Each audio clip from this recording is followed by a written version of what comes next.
तपाईँ भारतमा गएर महात्मा गान्धीको शालिगमा पूजा गर्ने प्रचण्डजी नेपालमा आएर पृथ्वीनारायण शाहको शालिगमा लात्ताले हानेर ढाल्छौ अनि त्यही देशका युवा एमाले माओवादी र काङ्ग्रेस भएर पार्टी बनाएका छन्। वाह, अनि राष्ट्रियता चाहियो। तपाईँलाई म भोट दिएर पार्लियामेन्टमा पठाउने, तपाईँ 1 करोडको सुशासनको तकमा एउटी विधवा आइमैसँग लिने होइन तपाईँ? अनि भन्ने बेलामा धर्मनिरपेक्ष भने होली वाइन पिउने होइन तपाईँ? अनि तपाईँलाई भोट हालिहाल्ने यिनै जनता हुन् भनेदेखि देश कसले बिगारे?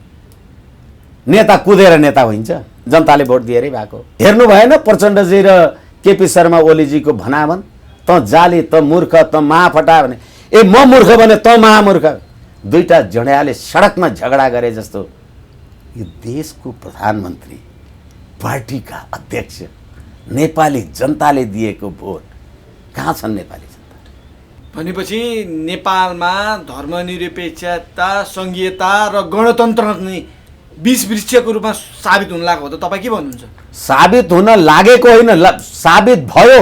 साबित भइसक्यो। साबित भयो, भइराखेको छ, त्यसको निरन्तरता छ। वामदेव गौतम जो यत्रो आलोचित भएर बसेको छ, त्यसैलाई बोलाएर पार्टीको झगडा मिलाऊ भने होइन?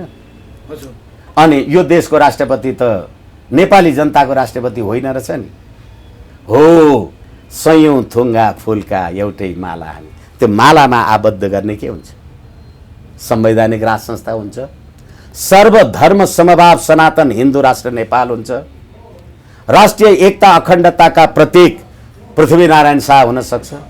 माओवादीको नाउँमा 17,000 मान्छे मार्ने अगुवाई गर्ने प्रचण्डजी, बाबुराम भट्टराईजी, अनि आज तपाईँहरूले 17,000 नेपाली जनता मारेको तिनीहरूका आश्रित मान्छेहरू अहिले नेपालमा माओवादी खोजेर कहाँ पाइन्छ? नेपालको सम्प्रभुता राष्ट्रियताको विरुद्ध बोल्ने सेनापतिलाई शीतल निवासमा बोलाएर तपाईँ मानार्थ पदवी तलवार भिराउनुहुन्छ। त्यो राष्ट्रघात हो कि राष्ट्रवाद हो? मलाई भन्नुहोस् त। यो देशको सञ्चार मन्त्रीले, संस्कृति मन्त्रीले पशुपति आर्यघाटमा लास जलाउँदा राष्ट्रिय गान गाउनु भने, मेरो बुवा आमा आफन्त कोही मरिराखेको छ, मैले त्यतिखेर त्यो लास जलाउँदा राष्ट्रिय गान गाएँ भने देश जलाए कि लास जलाए? तिम्रा हाम्रा पुर्खाले पृथ्वीनारायण शाहको नेतृत्वमा निरन्तर 23 वर्ष युद्ध गरेर यो देश बनाए। अहिले त्यो देशको सेनालाई लकीरको फकीर भन्ने यो रक्षा मन्त्री, अनि त्यसैलाई सलाम गर्ने यो देशको सेना। कहाँ छ राजनीति? अब तपाईँ कम्युनिस्ट पार्टी भन्नुहुन्छ, मैले कमाउनिस्ट पार्टी भन्छु। सर्वहाराको अधिनायकवाद भन्छन्, म भन्छु सर्व आहारा, देशै खाइसक्ने यिनीहरूको वाद हो भने अहिले यो देशमा सबैभन्दा अर्बौपति खोज्नु पर्यो भने कम्युनिस्टहरूलाई खोज्नुपर्छ। मैले त बच्चामा पढेको थिएँ, पश्चिममा किल्ला काङ्गडा, पूर्वमा टिस्टा पुगेथ्यौँ, कुन शक्तिको सामुमा कहिले हामी झुकेथ्यौँ। तपाईँले अहिले सार्वभौम भई फैलिएका मेची र महाकाली भनेर भनेपछि तपाईँले 1816 को सुगौली सन्धि खुम्चियो होइन, तपाईँले सम्प्रभुताको दाबी छोड्नु भएन। नक्सा निकाल्दा यही नेकपाको अध्यक्ष पुष्पकमल दाहालजी होइन राजतन्त्रले लगेको भूमि गणतन्त्रले फिर्ता ल्याउँ भनेको होइन? त्यसको 3 महिना पुग्दा नपुग्दा आज विद्यार्थीको पाठ्य पुस्तकबाट लिपुलेखको नक्सा किन हट्यो? एक मात्र हिन्दू राष्ट्र नेपालको पहिचान किन समाप्त गर्नुभयो? जनआन्दोलनमा हिन्दू राष्ट्र चाहिँदैन भनेको थियो? त्यो त थिएन। अनि क्षेत्री र बाहुन पहाडे र मधेसीको अधिकार भनेको थियो? भारतका अकथनीय मान्छेहरूले नागरिकता पाउनु पर्यो भन्ने आन्दोलन थियो। यो मेरो देशको देउताको यो 94% ओमकार परिवार बस्ने देशमा मेरो देशको नागरिकले मेरो मन्दिरको ढोका गएर पूजा गर्न पाउँदैन। नेपालको राष्ट्रिय अखण्डता विरुद्ध बोल्ने मान्छेलाई स्वागत गरेर ढोका खोल्ने यही सरकार होइन? यसै कारणले यो राज्य प्रणाली नेपाल र नेपाली जनताको लागि होइन। समाजको आवाज.com वरिष्ठ अधिवक्ता तथा राजनीतिक विश्लेषक विष्णु भट्टराईलाई हाम्रो च्यानलमा स्वागत छ। हजुर, धन्यवाद। हजुर, आराम हुनुहुन्छ? चल्दैछ, ठिकै छु। नेपालको राजनीतिलाई अहिले तपाईँले नजिकबाट कसरी निहालिरहनु भएको छ? मैले नेपालको राजनीति भन्ने देखाएको छैन। के देख्नु भएको छ? नेपालमा राजनीति छ र? छैन। मैले देख्दैन। नेकपाको राजनीति चाहिँ कस्तो देख्नु भएको छ? यो पनि मैले देखाएको छैन। अहिले तपाईँले सोध्नु भएको कुरा यो वर्तमान राज्य सत्ता सरकारको कुरालाई लिएर प्रश्न गर्नुभएको होला। हजुर। हुन त यो राज्य व्यवस्था नै विदेशी भूमिमा गरिएको 12 बुँदे समझदारीबाट यसको प्रारम्भ भएको हो, यसको प्रारम्भ बिन्दु। र अहिले तपाईँले भन्नुभएकोले मैले नेपालको राजनीति देखेको छैन भन्दा मैले चाहिँ पीडाका साथ तपाईँलाई भनिराखेको छु। तपाईँहरू आम संसारको मानिस हुनु भए पनि, जो हामी जो भए पनि पहिले हामी नेपाली हौँ, सम्प्रभु सत्ता सम्पन्न, राजकीय सत्ता सम्पन्न नेपाली जनता भनेर संविधानमा उहाँहरूले लेख्नु भएको छ। हजुर। तर यो देशको प्रधानमन्त्री अस्ति कार्तिक 5 गते हजुर भारतको खुफिया प्रमुख सामन्त कुमार गोयलसँग मध्यरातमा प्रधानमन्त्री निवासमा 3-3, 4-4 घण्टा कुरा गर्नुहुन्छ। र भारतको सामन्त गोयल र प्रमुख भनेको हाम्रो राष्ट्रिय अनुसन्धान विभागको प्रमुख बराबर हो भने नेपालको सम्मानित प्रधानमन्त्री भारतको एउटा खुफिया एजेन्सीको बराबरीमा कुरा गर्नुहुन्छ भने यो देशमा राजनीति रह्यो? त्यो त अब भारतले दूत पठाउँदा के पठाइदियो भन्ने मलाई त आम हुन त अब जे आउँछ तपाईँहरूले पनि भन्ने, मलाई त आम सञ्चारसँग पनि कहिलेकाहीँ मेरो रिजर्भेसन्स छ अथवा मेरो चाहिँ कहिलेकाहीँ प्रति प्रश्न छ। त तपाईँले दूत पठाउनु भयो, नरेन्द्र मोदीजीले दूत पठाउनु भयो भने नरेन्द्र मोदीजीले भन्नुभयो मैले सामन्त गोयललाई दूत पठाएँ भनेर? त्यो त भन्नुभएको छैन। अनि तपाईँ दूत भन्ने को हो? एउटा कुरा। र अर्को कुरा, तपाईँले भारतको प्रमुख आउँदाखेरि यो देशको परराष्ट्र मन्त्रालयले पत्र लेखेर आम सञ्चारलाई सोद्धाखेरि हाम्रो जानकारीमा छैन भने, यो देशको सेनाको सैनिक प्रवक्ताले सामन्त गोयल आएको कुरा हामीलाई थाहा छैन भने, हजुर, अनि यही देशको परराष्ट्र मन्त्रालयले नागरिक उड्डयन प्राधिकरणलाई चिठी लेखेर सामन्त गोयल आउँदै हुनुहुन्छ, उहाँको कूटनीतिक भ्रमणको व्यवस्था बन्दोबस्त गर्नु भने, भन्नुको तात्पर्य तपाईँ खुफिया एजेन्सी, तपाईँ गुप्तचरी गर्ने मान्छे। गुप्तचरी भनेको घन्टी बजाएर गरिँदैन, हजुर, गोप्य रूपमा दुनियाँले थाहा पाउला कि भनेर सतर्कताका साथ गरिन्छ। तर कूटनीति र राजनीति भनेको चाहिँ समान स्तरमा गरिन्छ। हजुर। यसै कारणले गर्दाखेरि भारतको गुप्तचरी संस्थाको मान्छेलाई तपाईँले त्यो प्रोटोकलमा किन बोलाउनु भयो र उहाँ गइसकेपछि नरेन्द्र मोदीजीको दूत हो भनेर भन्ने तपाईँलाई लाज हुँदैन? यो देशलाई, यो राज्य व्यवस्था हो, यो राजनीति हो, यो देशको प्रणाली हो। त्यति मात्रै होइन, सामन्त गोयलजी यहाँ आउँदाखेरि 3 घण्टा यो देशको 2/3 नेपाली जनताको संसदीय दलको नेता, यो देशको कार्यकारी प्रमुख प्रधानमन्त्रीले 3 घण्टा के कुरा गर्नु? तपाईलाई थाहा छ? आम सञ्चारलाई, नेपाली जनतालाई थाहा छ? तपाईँ प्रधानमन्त्री नेपाली जनताको होइन? दुई देशबीच रहेका मनमुटाव रहेका कुराहरूलाई चाहिँ मिलाउन, वार्ताद्वारा मिलाउनको लागि पहल गरियो भन्ने कुरा आएको छ सूर्य थापाको ट्विटबाट। होइन, कहिलेकाहीँ के हो भने नि त्यो नहाँसौँ भन्दाखेरि पनि नि त्यो हाँसो रोकिँदैन जति रोक्दा रोक्दै भने। सूर्य थापाजी को हो त्यो भन्ने? प्रधानमन्त्रीजीले त्यो कुरा किन भन्नु भएन? एउटा कुरा।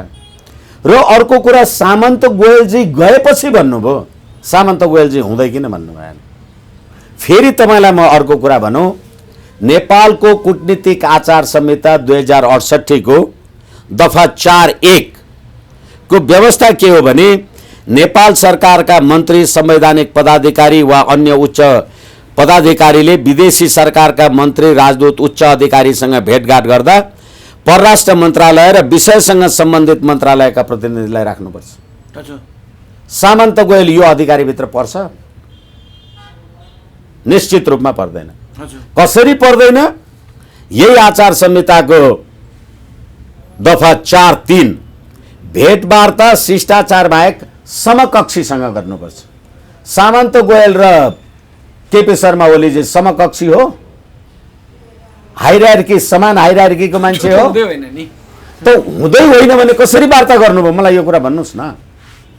र वार्ता गर्नुभयो भनेको के? लेनदेन, खानपान, दाल भात खाने अथवा माइती मावली, ज्वाइँ ससुराली जाने कुरा गर्नुभयो कि राष्ट्रको कुरा गर्नुभयो? राष्ट्रको कुरा गर्नु अहिले भर्खरै तपाईँ भन्दै हुनुहुन्छ होइन राष्ट्रिय यो चिसोपनको बारेमा कुरा गर्नुभयो। तपाईँले गरेको कुरा नेपाली जनतालाई कहिले भन्नुभयो भने? मलाई क्षमा राख्नु होला, तपाईँ आम सञ्चारको मान्छे, तपाईँ त्यहाँ हुनुहुन्थ्यो र राष्ट्रिय विषयमा कुरा गरे भन्नुहुन्छ?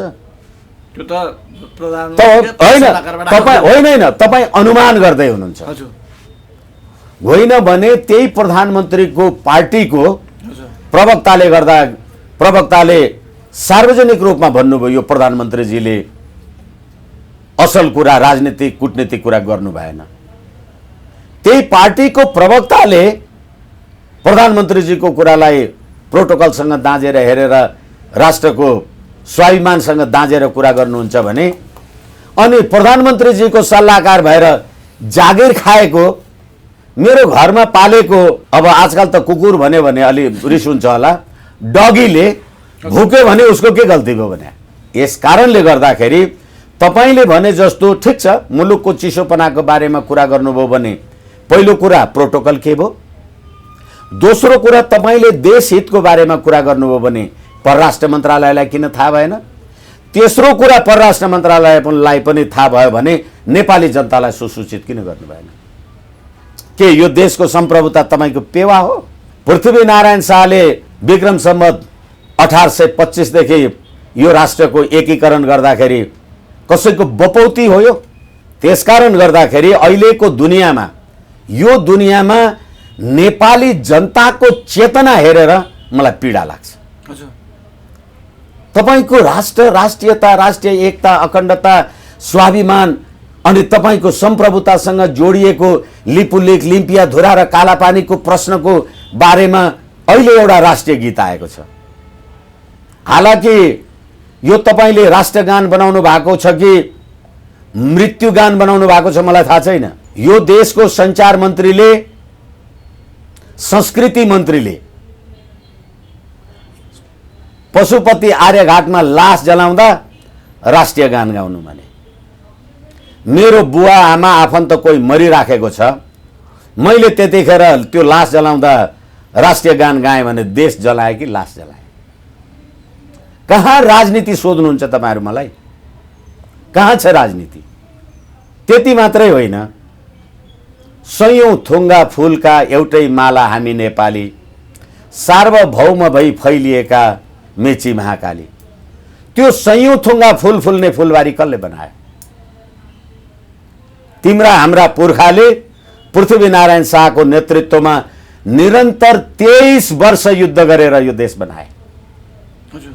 अहिले त्यो देशको सेनालाई लकीरको फकीर भन्ने यो रक्षा मन्त्री, अनि त्यसैलाई सलाम गर्ने यो देशको सेना। कहाँ छ राजनीति? त्यति मात्रै होइन, मैले त बच्चामा पढेको थिएँ, पश्चिममा किल्ला काङ्गडा, पूर्वमा टिस्टा पुगेथ्यौं, कुन शक्तिको सामुमा कहिले हामी झुकेथ्यौं।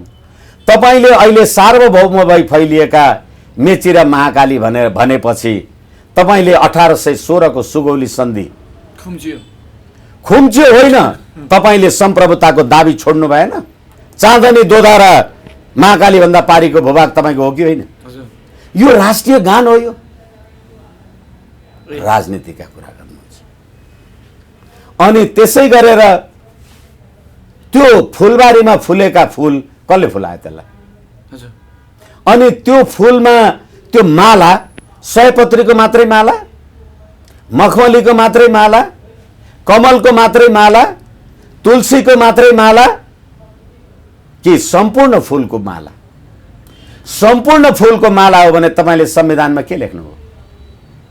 यो मधिसेको अधिकार, यो पहाडेको अधिकार, यो जनजातिको अधिकार, यो नेप्टेको अधिकार, यो थेप्चेको अधिकार, सम्पूर्ण नेपाली जनतालाई जात धर्म वर्ग वर्ण सम्प्रदायमा विभाजित गर्नुभयो।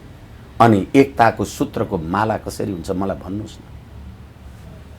अनि त्यसलाई एकताको सूत्रमा आबद्ध गर्ने धागो खोइ को त्यो? तपाईले राष्ट्रिय एकताको प्रतीकको रूपमा पृथ्वीनारायण शाहको शालिगमा लात्ताले हानेर तपाईले यो लोकतन्त्र ल्याएको होइन।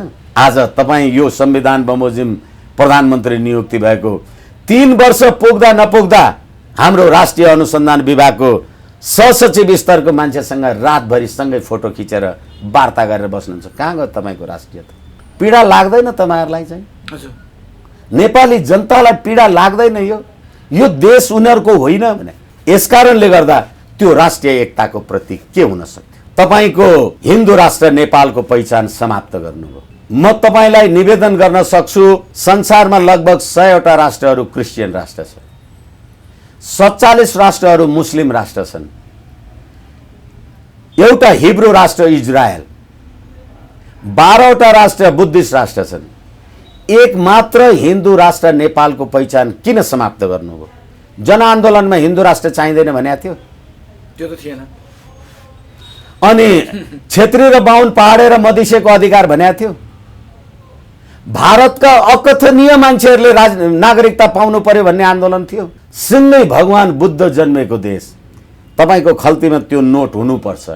त्यो 100 रुपियाँको नोटमा Lumbini the birthplace of lord Buddha भनेर लेखा छ। एउटा बेलायती महिला श्रीलङ्का जाँदाखेरि चाहिँ उनको पाखुरामा बुद्धको टाटो मार्क्स खोपेको थियो। श्रीलङ्कन सरकारले ती महिलालाई श्रीलङ्कामा प्रवेश गर्न दिएन। तर सिङ्गै तपाईँको भगवान बुद्ध जन्मेको देश कपिलवस्तुमा भगवान बुद्धको शालिग लात्ताले हानेर फुटाइयो। अनि यी धर्मनिरपेक्षहरू दक्षिण कोरियाबाट आएकी विधवा हक जहानको होली वाइन खाएर करोडको तकमा लिएका होइनन्? कहाँ छ राजनीति मलाई भन्नुहोस्? यो देश हो। अनि राजनीतिका कुरा गर्नु, राजनीति हैन लाजनीति भयो त्यसपछि। यो त राजनीति पनि भएन भने। मैले एउटा अखबारमा कतै के हेर्दै थिएँ, एउटा कट्टु मात्रै लगाएको निर्वस्त्र भिखमङ्गाले सरकारसँग खाना माग्दै थियो। अनि सरकारले उसलाई भन्यो, ए मुखमा मास्क लगान नभए त कोरोना सर्छ भने। हजुर त्यो मास्क किन्ने पैसा पनि छैन नि मसँग। ए त्यत्रो कट्टु लगाउने कपडा रहेछ, त्यसले मास्क बनाए त हुन्छ नि? सरकार, राज्य, यो लोक कल्याणकारी राज्य हो। यो संविधानमा, म यो संविधानको पक्षधर होइन, मैले भनिसकेँ। यो संविधानको धारा 35 मा, धारा 36 मा प्रत्येक नेपाली जनतालाई खाद्य सम्प्रभुताको हक हुन्छ भनेर लेख्नु भएको छ। प्रचण्डजी, केपीजी, शेरबहादुर देउवाजी, तपाईँहरू को हो लेख्नु भएको छ। अनि कोरोना महामारीले जनता खान नपाउँदा तपाईँले लोक कल्याण स्वरूप 100-200 जना मान्छेलाई भात खुवाउनु भयो भने भोकाले भात खान पाए भनेर मेरो इज्जत जान्छ भन्ने होइन यो सरकार। तपाईँ भोकले मर्नुहोस्, उसको इज्जत थामिन्छ। अनि तपाईँलाई भोकालाई मैले खुवाएँ भने सरकारको इज्जत गयो। वाह, कस्तो देश!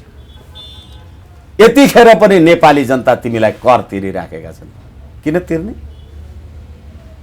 सरकारले लोक कल्याणकारी राज्य व्यवस्थाको के काम गरेर तपाईँलाई कर तिर्ने? जनता तिरिराखेका छन्। अहिले कोरोना महामारीको यो अनिकालमा अथवा यो विश्वव्यापी पेन्डेमिक के अरे यो सङ्कटकालमा तपाईँले नेपाली जनतालाई हक हित हुने कुरा के गर्नुभयो? होइन राजनीति होइन नि त, यिनीहरूकै पार्टीको कुरा गरौँ भन्नु। 2/3 नेपाली जनताले भोट दिएको मान्छे सामन्त गोयलले दिल्ली गएर के भन्नुभयो? हामीले माग्यौँ भने आधा घण्टामा राजीनामा दिनुहुन्छ। अनि नेपाली जनताले भोट दिएको रहेछ कि सामन्त गोयलजीहरूले दिएको रहेछ? यो कोरोना महामारीको अवस्थामा पनि तपाईँले देश र देशवासीको उन्नति, राष्ट्र, राष्ट्रियता, राष्ट्रिय एकता, अखण्डता, स्वायत्तता, स्वाधीनता, सम्प्रभुताका लागि के काम गर्नु?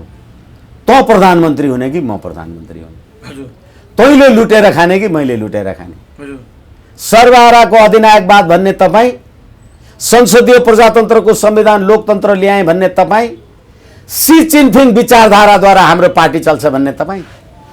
वाह, तपाईँ सी चिनफिङ विचारधारा र संसदीय प्रजातन्त्रलाई एक ठाउँमा राख्दाखेरि अनि दिउँसै नबौलाए के गर्ने त?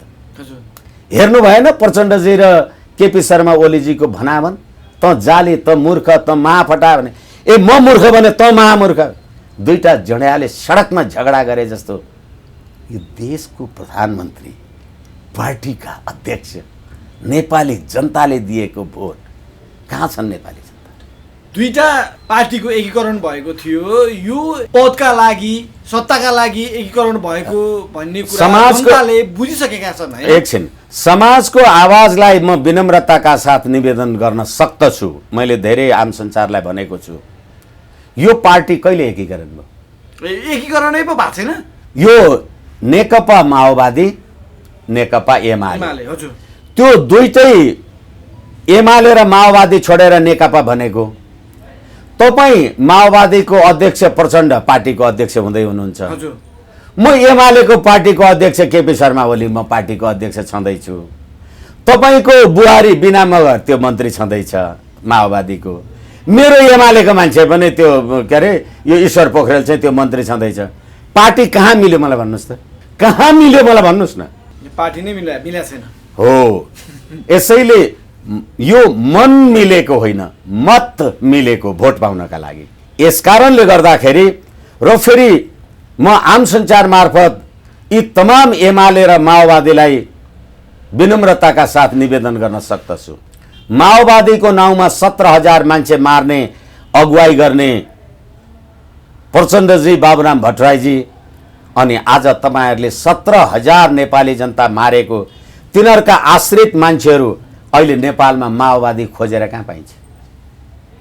माओवाद खोज्नुहोस् न, छ कहीँ? छोड्नुभयो।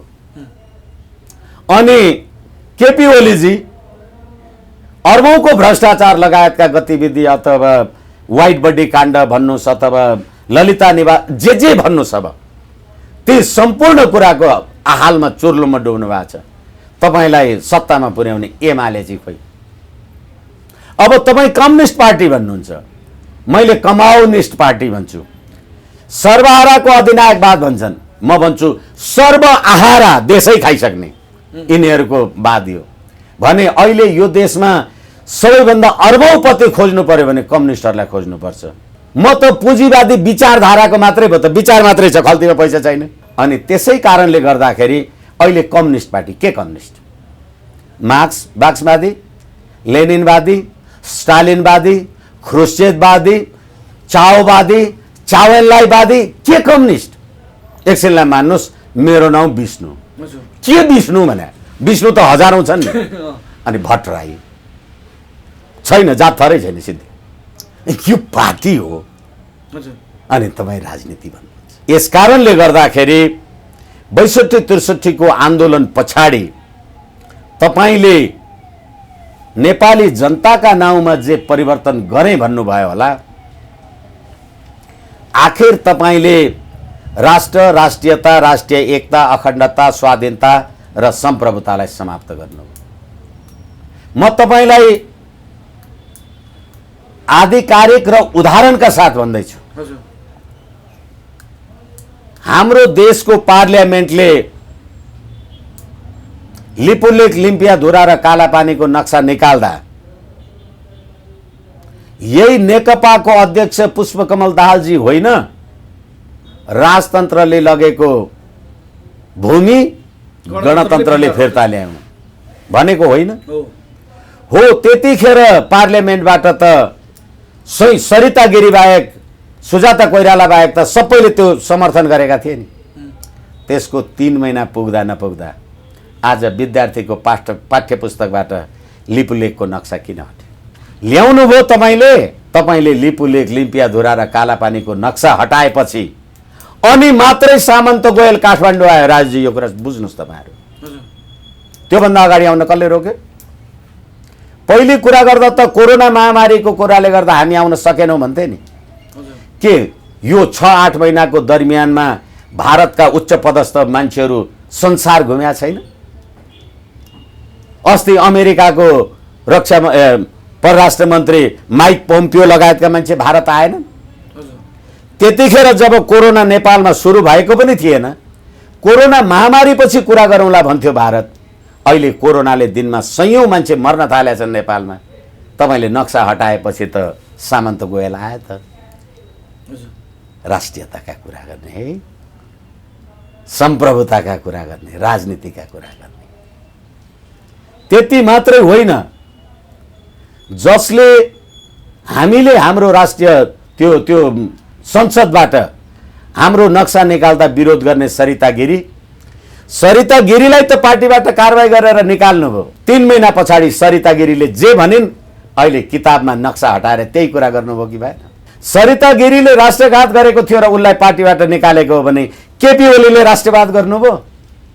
केपी ओली मात्रै होइन, यो राज्य व्यवस्थाका राजनीतिक दल अहिले यो पाठ्यपुस्तकबाट नक्सा हटाउँदा को बोल्यो मलाई भन्नुहोस् न। मलाई हो कि होइन मलाई थाहा छैन। सेनामा काम गरेका भूतपूर्व केही मान्छेहरूले तपाईँलाई सुरक्षा थ्रेट छ भन्न थालेका छन्। अब प्रधानमन्त्रीजी त्यतिखेर प्रचण्डले राजीनामा माग्दा मलाई भारतले प्रधानमन्त्री पदबाट निकाल्न लाग्यो, मलाई सुरक्षा खतरा बढ्यो भन्नुहुन्थ्यो। अनि विप्लवले अब त मलाई मार्ने भयो, त्यसकारण मलाई सुरक्षा खतरा बढ्यो भनेर प्रचण्डजीले भन्नुभयो र 69 जना उहाँको सुरक्षा दस्ता बढाइयो। विप्लव र प्रचण्डजी सँगै मिलेर 17,000 नेपाली जनता मारेर गणतन्त्र ल्याएको होइन? गणतन्त्र ल्याएपछि तपाईँहरू पूर्व राजा भन्नुहुन्छ, म पूर्व राजा भन्दिनँ। गद्दीच्युत भएको राजा ज्ञानेन्द्र जिल्ला जिल्लामा एक्लै मोटर चलाएर बुढो मान्छे हिँडिराखेको छ। विप्लवले गणतन्त्र ल्याउने मान्छेले मार्ने हो भने ज्ञानेन्द्रलाई मार्नुपर्ने नि, प्रचण्डलाई किन मार्छ मलाई भन्नुहोस् त? कसको लागि ल्याउनु भएको रहेछ गणतन्त्र? त्यति मात्रै होइन, तपाईँले अस्ति मुकुन्द नरवणेलाई मानार्थ सेनाको महारथी पदवी दिनुभयो होइन? हामीले नक्सा निकाल्दा कसैको इसारामा नक्सा निकाल्यो भन्ने नरवणेलाई यो संविधानको धारा 5, उनीहरूले बनाएको संविधानको धारा 5 नेपालको राष्ट्रिय हित भनेको नेपालको सम्प्रभु सत्ता, नेपाली जनताको स्वाभिमान, हक, हित, यिनीहरू राष्ट्रिय हितका विषय हुन्। यसको विरुद्धको काम संघीय कानुन बमोजिम अपराध ठहर्छ भनेर संविधानको धारा 5 मा लेखेको छ।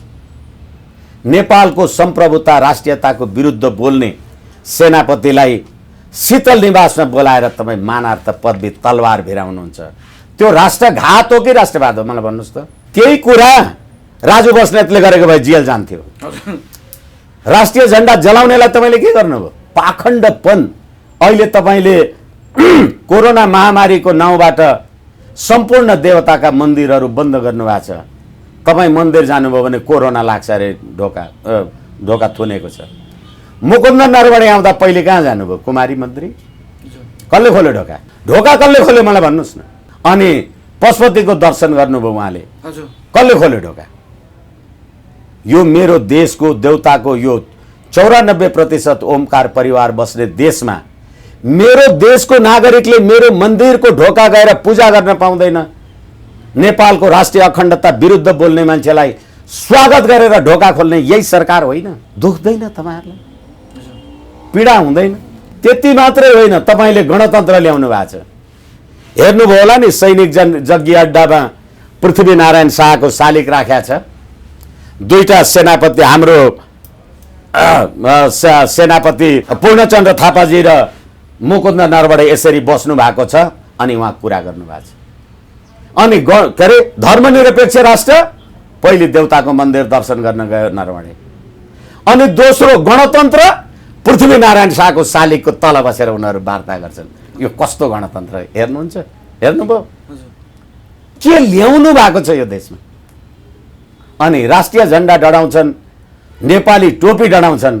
मुकुन्द नरवणे नेपाली टोपी लगाएर पशुपतिनाथको मन्दिर गए। तपाईँलाई राष्ट्र, राष्ट्रियता, राष्ट्रिय एकता, अखण्डता, स्वाभिमान, यस्तो देशको नागरिक तपाईँ हामी। र तपाईँ धर्मनिरपेक्ष देशको प्रधानमन्त्री भएर पशुपति विकास कोषको प्रधानमन्त्री संरक्षक हुन्छ। हजुर, योभन्दा पाखण्डपन केही हुन्छ? तपाईँ धर्मनिरपेक्षतावादी, पशुपति विकास कोषको संरक्षक।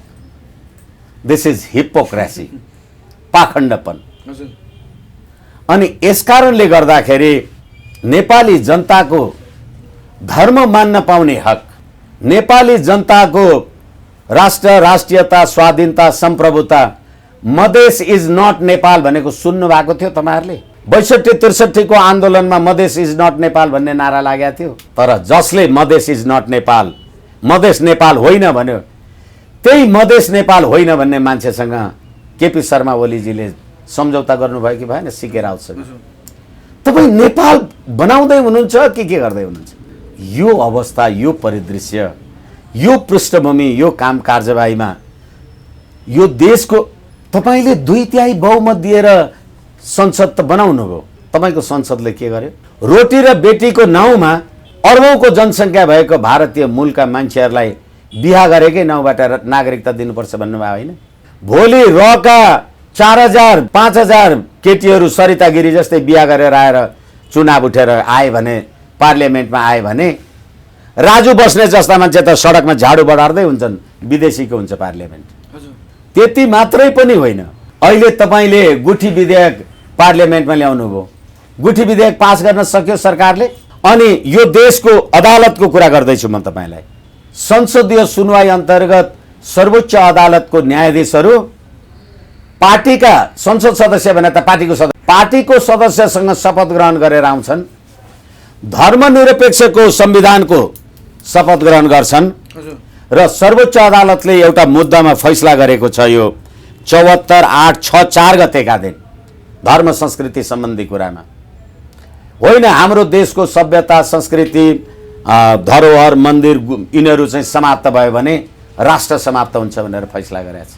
धर्मनिरपेक्षको संविधानको शपथ ग्रहण गरेर अनि देवताका मूर्तिहरू भएनन् भने देश डुब्छ भनेर फैसला गर्ने सर्वोच्च अदालतको नैतिकता के? यो संविधान कसको लागि बनाउनु भएको? त्यसैले म आम सञ्चार मार्फत सम्पूर्ण नेपाली जनतालाई भन्छु, तपाईँ धर्मनिरपेक्षको शपथ ग्रहण गरेको न्यायाधीश, तपाईँ धर्म संस्था रहेनन् भने देश रहँदैन भन्नुभयो। गीतामा श्रीकृष्णले भन्नुभयो, परित्राणाय साधूनां विनाशाय च दुष्कृतां धर्म संस्थापनार्थाय सम्भवामि युगे। अनि तपाईँ त्यही देवादिदेव महादेव, त्यही भगवान बुद्ध, तपाईँले सी चिनफिङको नेपालमा भ्रमण हुँदा महामहिम सी चिनफिङ तपाईँलाई शान्तिका अग्रदूत भगवान बुद्धको देशमा स्वागत छ भनेर लेख्नु भएन? अनि जसलाई भगवान धर्मनिरपेक्ष भयो त्यसले भगवानको नाउँमा सी चिनफिङलाई बोलाउने? यो भन्दा पाखण्ड के हुन्छ? हजुर, देश नेताले बिगारे भन्छन्, कोही ब्युरोक्रेसीले बिगारे भन्छन्। अब स्वर्गीय नेता गणेश मानकै कुरा गर्ने हो भने नेपाली जनता भेडा पनि भनेको छन् होइन? साँच्चै भन्दा देश चाहिँ कसले बिगारेको भन्नुहुन्छ तपाईँ? देश जनताले बिगारे। कसरी? तपाईँले 62-63 सालमा 47 को संविधानको विरुद्धमा ढुङ्गा हान्दाखेरि भारतको दिल्लीमा भएको 12 बुँदे समझदारीमा संघीयता, गणतन्त्र र धर्मनिरपेक्षको नाउँमा, धर्मनिरपेक्षको नाउँमा ध पनि छैन, संघीयताको स पनि छैन, गणतन्त्रको ग पनि छैन भने तिमीले आन्दोलन गर्दाखेरि नभएको एजेन्डामा किन भोट हाल्यौ? नेता के कुदेर गएर सिकन्दरबारमा बस्या हो? कुदेर जाँदा हुने भएको भए त म पनि गएर प्रधानमन्त्री हुन्थेँ नि। भोट कसले हाल्यो? भोट त जनताले नै हाल्यो। अनि तपाईँ मलाई त्यो विष्णु भट्टराई भने चोर हो साला, तर पनि मेरो पार्टीको अध्यक्ष हो, भोट त्यसैलाई दिएँ भन्नुभयो, मलाई भोट दिनुभयो, म चाहिँ सिंहदरबारमा गएँ। अनि तपाईँ चाहिँ आफ्नो भएको 2-4 बिघा जग्गा पनि धरौटी राखेर उहाँ अरब कुवेततिर भाँडा मुल्लालाई झोला बोकेर एयरपोर्टबाट उता जानुभयो। अनि उताबाट रेमिटेन्स पठाउँछन्, म यहाँ भ्रष्टाचार गरेर लुटेर खान्छु। तपाईँ उहाँ कोरोना लागेर मर्नुभयो भने आउन पनि दिँदैन, अनि तपाईँ डढ्न पनि पाउनुहुन्न। कसले बनाएको? कसले बिगारेको? यस कारणले गर्दाखेरि हामीले जे आन्दोलन क्रान्ति जे भन्यौँ होला त्यसले राष्ट्र, राष्ट्रियता, राष्ट्रिय एकता, अखण्डता बलियो भएछ कि दुब्लो भएछ? अब नेपाली जनताले बुझ्नु पर्यो कि परेन? हजुर थाहा पाउनु पर्यो कि परेन? तपाईँलाई म भोट दिएर पार्लियामेन्टमा पठाउने, तपाईँ 1 करोडको सुशासनको तकमा एउटी विधवा आइमाईसँग लिने होइन तपाईँ? हजुर अनि भन्ने बेलामा धर्मनिरपेक्ष भने होली वाइन पिउने होइन तपाईँ? अनि तपाईँलाई भोट हालिहाल्ने यिनै जनता हुन् भनेदेखि देश कसले बिगारे? नेता कुदेर नेता हुन्छ, जनताले भोट दिएरै भएको। भनेपछि नेपालमा धर्मनिरपेक्षता, सङ्घीयता र गणतन्त्र नै बीज वृक्षको रूपमा साबित हुन लागेको हो त तपाईँ के भन्नुहुन्छ? साबित हुन लागेको होइन, साबित भयो। साबित भइसक्यो। साबित भयो, भइराखेको छ, त्यसको निरन्तरता छ।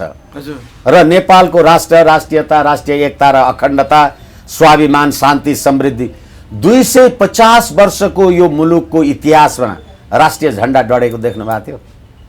कसले डढायो? नेपालीले नि डढायो, मङ्गोलको नाउँमा डढायो। र हाम्रो देवादिदेव भूमि यो नेपाल भनेको नेपालको बुटबलमा रामापिथेकस भन्ने मानवको अस्थि पञ्जर आजभन्दा 1 करोड वर्ष अगाडि भेटियो। त्यो सभ्यता भएको मुलुक। देवादिदेव महादेव पशुपतिलाई नेपाली जनता अथवा संसारका हिन्दूहरूले पूजा गर्छन्। हजुर समुद्र मन्थन गर्दाखेरि अमृत निस्कियो देवता र दानवको बीचमा, झगडा भयो, अमृत तैँले खाने र मैले खाने भनेर।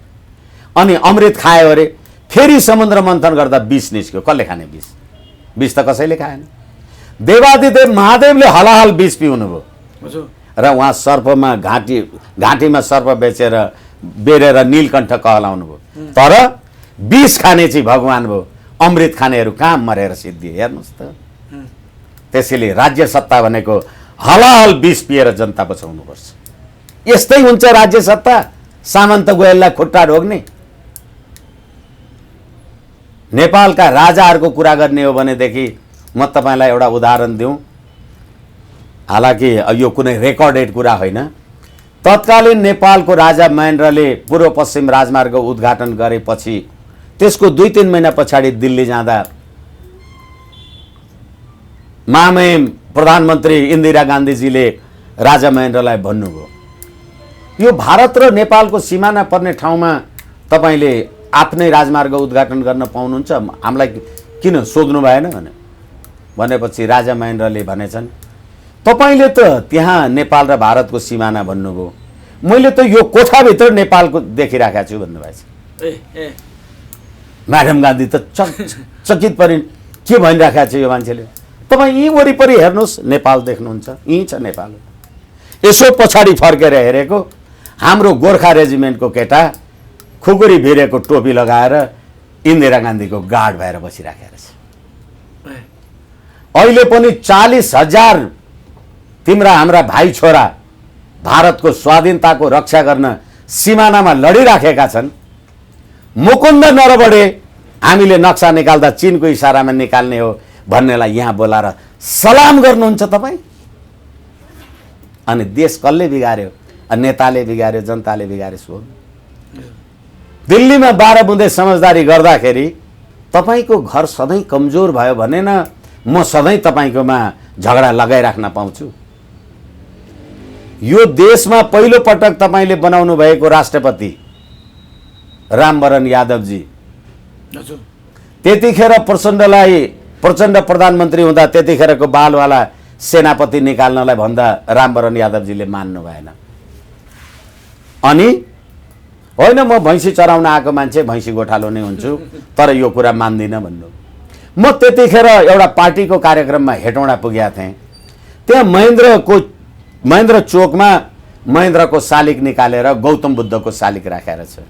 मैले यसो विचार गरेँ, होइन मेरो दिमागै गलत रहेछ, यो त राजा बिग्रियो भने के अरे राजा हट्यो भने बुद्ध भगवान बन्ने रहेछ, अनि राष्ट्रपति हट्यो भने चाहिँ भैँसी गोठालो हुने रहेछ। अब भैँसी गोठालो रोज्ने कि बुद्ध रोज्ने भने। अनि यो देशको त्यतिखेर उपराष्ट्रपति भएको परमानन्द झा सर्वोच्च अदालतबाट रिटायर गरेको जज हो। उसले शपथ ग्रहण गर्दा म नेपाली बोल्न जान्दिनँ, भनेर हिन्दीमा शपथ ग्रहण गरे।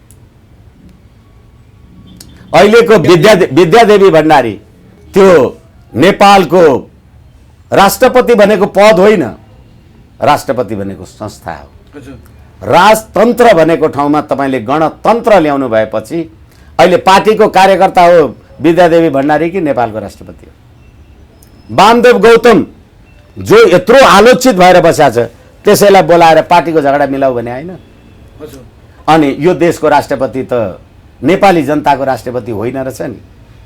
हो, सयौं थुङ्गा फुलका एउटै माला हामी, त्यो मालामा आबद्ध गर्ने के हुन्छ? संवैधानिक राज संस्था हुन्छ, सर्वधर्म समभाव सनातन हिन्दू राष्ट्र नेपाल हुन्छ, राष्ट्रिय एकता अखण्डताका प्रतीक पृथ्वीनारायण शाह हुन सक्छ। तपाईँ भारतमा गएर महात्मा गान्धीको शालिगमा पूजा गर्ने प्रचण्डजी नेपालमा आएर पृथ्वीनारायण शाहको शालिगमा लातले हानेर ढाल्छौ, अनि त्यही देशका युवा एमाले माओवादी र काङ्ग्रेस भएर पार्टी बनाएका छन्। वाह, अनि राष्ट्रियता चाहियो, राजनीति चाहियो। यसै कारणले यो राज्य प्रणाली नेपाल र नेपाली जनताको लागि होइन। हस्, समय र संवादको लागि हजुरलाई धेरै धेरै धन्यवाद। ठिकै छ, मलाई पनि आएर मेरा आफ्ना कुरा राख्ने मेरो अभिव्यक्ति स्वतन्त्रताको सम्मान गरिदिनु भयो।